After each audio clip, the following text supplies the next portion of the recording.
जय हिंद दोस्तों, झकझोर देने वाली खबर। हाँ जी दोस्तों, डिसेबिलिटी पेंशन पर शिकंजा।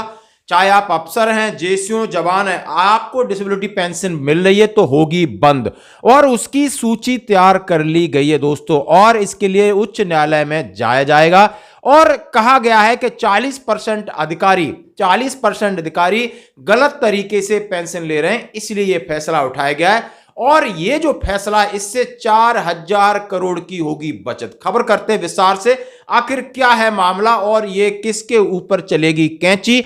और जेसीयू जवान चाहे अधिकारी, उनको लगने वाला है झटका। हाँ जी, डिसेबिलिटी पेंशन सेना में यदि आप कोई भी काम कर रहे हैं तो सबसे पहली मेरी ये राय है, अपने आप को बचाना है, बहुत जरूरी हो गया है। क्योंकि डिसेबिलिटी पेंशन के नियम भी बहुत कड़े कर दिए हैं, और उसी नियम के तहत, यानी पहले बोला था कि पिछले वालों को कुछ नहीं होगा, अब जो पेंशन ले रहे हैं उनकी भी लिस्ट तैयार की गई और उनकी भी पेंशन हो सकती है बंद। किस किस की होगी उसकी लिस्ट भी तैयार है, जरा देखते हैं क्या है खबर। दोस्तों, रक्षा मंत्रालय जवानों और अधिकारियों को दी गई सैकड़ों विकलांगता पेंशन का अदालत में विरोध करेगा। यानी जो पेंशन है, इसको अदालत में किस तरह विरोध होगा। यह कदम रक्षा मंत्रालय द्वारा लगभग 1 महीने पहले विकलांगता पेंशन के लिए पात्रता के नियमों को कड़ा करने के बाद आया है। यानी जैसा कि आपने देखा होगा, डिसेबिलिटी पेंशन 2023 जो नियम है, अब पहले यह था कि इसके बाद लागू होंगे, लेकिन नहीं। यानी जो पुरानी पेंशन दी जा रही उनको भी एक बार उनकी लिस्ट तैयार की गई है, उनको भी चैलेंज किया जा रहा है, उनकी भी रोकी जा सकती 100%। ये खबर है।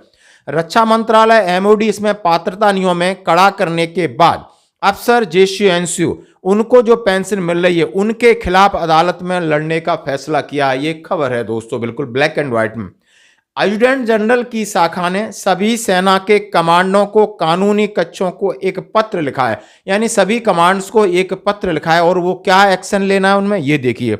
एडजुटेंट जनरल की शाखा ने सभी सेना के कमांडों को कानूनी कक्षों के लिए एक पत्र में कहा है कि जैसा कि रक्षा मंत्रालय के समक्ष प्राधिकारी द्वारा निर्देशित किया गया है कि रिट याचिकाएं क्षेत्र अधिकार वाले उच्च न्यायालय में दायर की जाएंगी। यानी जिस जिस कमांड में जो उच्च हाई कोर्ट है उसमें रिट याचिकाएं दायर की जाएंगी, और उनकी पेंशन रोकने के लिए और जो भी सभी एएफटी के आर्मड फोर्स ट्रिब्यूनल जो फैसले हैं, एएफटी चाहे चंडीगढ़ है, दिल्ली है, लखनऊ और अलग अलग बेंचों के, उनके खिलाफ, यानी उनके खिलाफ उच्च न्यायालय में जाके उन्होंने जो जवानों जेसीओ अधिकारियों के पक्ष में डिसीजन दिए उनको स्टॉप किया जाएगा। जैसा कि सितंबर में मिनिस्ट्री ऑफ डिफेंस ने डिसेबिलिटी पेंशनों की पात्रता में बदलाव नियम 2023 लागू कर दिया था, वहां अफसर जेसीओ उनकी असेसमेंट के तरीके में भी बड़ा बदलाव आया है। कैग द्वारा आंतरिक मूल्यांकन के बाद सबसे बड़ी घुंडी, यानी सीएजी ने जो आंतरिक एक सर्वे किया, मूल्यांकन किया, असेसमेंट किया, उसमें पाया गया कि सेना में अधिकारी 40% अफसर उच्च पेंशन प्राप्त करने के लिए विकलांगता का दावा कर रहे हैं। यानी उन्हें 40% ज्यादा पेंशन के लिए दावा करने वाले अफसरों में 20 से 25% पेंशन का फायदा होता है, और आयकर में छूट भी लेते हैं। उन्होंने कहा है कि सीएजी रिपोर्ट का एक आंतरिक सर्वे आया है, उसमें 40% अफसर और किसी न किसी तरीके से अपनी विकलांगता पेंशन मंजूर कराते हैं, और अपना आयकर का छूट का भी उन्हें पात्रता मिल जाती। ये इसीलिए इस तरीके का कठोर कदम उठाया गया है।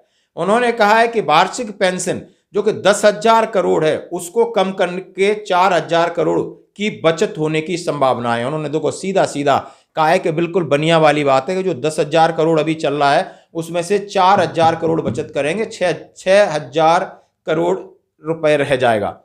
रक्षा मंत्रालय ने उन अधिकारियों जेसीओ जवानों की सूची तैयार कर ली, आप समझ सकते हो, उसकी लिस्ट बना ली है, कमांड बाय लिस्ट। हाँ जी, सूची तैयार कर ली गई है, और उनमें जिनको डिसेबिलिटी पेंशन मिलती है उनको 10 अलग अलग कैटेगरियों में विभाजित किया गया। अलग अलग कौन कौन सी कैटेगरी के अलग हैं, जो भी डिजीज हैं उसके हिसाब से, और उस आधार पर किस आधार पर इनको डिसेबिलिटी पेंशन मिल रही है। पिछले महीने भेजे गए एडजुटेंट जनरल ब्रांच के पत्र में कहा गया है कि बड़ी मात्रा में फाइलों को सावधानी पूर्वक जांच के बाद मामलों को सूचीबद्ध किया गया है।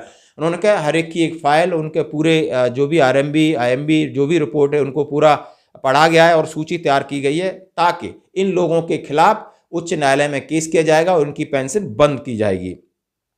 रिपोर्ट के अनुसार रक्षा मंत्रालय एएफटी के निर्णयों की घोषणा के बाद मामलों में देरी का हवाला देते हुए अदालत द्वारा न्यायिक शक्तियों का सामना कर रही है। सेना विभिन्न फैसलों पर रोक लगाने की मांग कर रही है। यानी सेना ने कहा है कि हम इनके ऊपर रोक लगाएंगे और डिसेबिलिटी पेंशन में मनमानी है।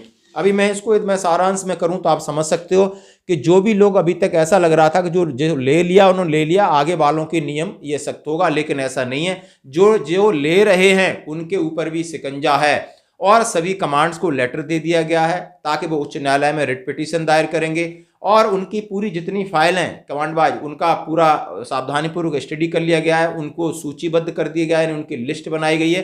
तो बहुत सारे लोग बहुत सेना के अधिकारी हैं, जेसीओ हैं, जवान हैं जो इसमें फंसेंगे, उनकी पेंशन बंद हो सकती है।